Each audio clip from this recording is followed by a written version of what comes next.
Elections are the sine qua non, if not the ne plus ultra, of democracies.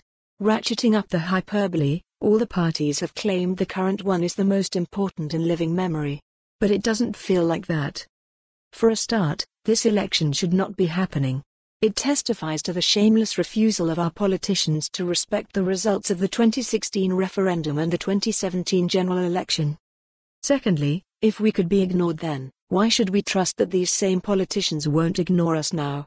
Increasingly, we hear politicians keen to disavow responsibility, predicting that Brexiting will prove to be protracted, endless, in effect impossible. Thirdly, electioneering has been even more dishonest than usual. Anxious to win power by any means, all the parties in Scotland, bar the Greens, have put out literature which advocates tactical voting, only for them of course, and fails to highlight candidates' party allegiances. We should vote, we are told, to stop the SNP or stop the Tories, to stop independence or stop Brexit.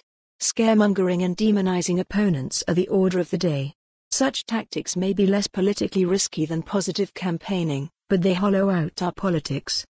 So it will be with justly heavy hearts that many drag themselves out to exercise their democratic right and duty.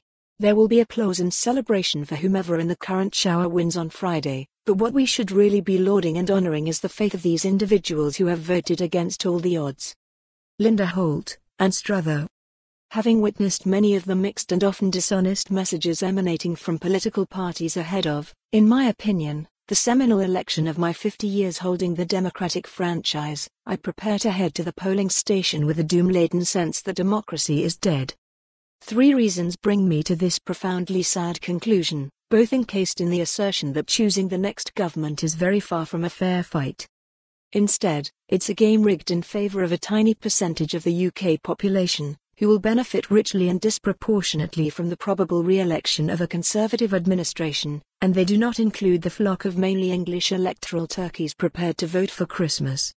First, having examined recent Electoral Commission data on single donations of £7,500 or more to UK political parties, the Conservatives have hoovered up £12.2 million of the £20.3 million donated since the election was called last month, twice as much as the rest combined.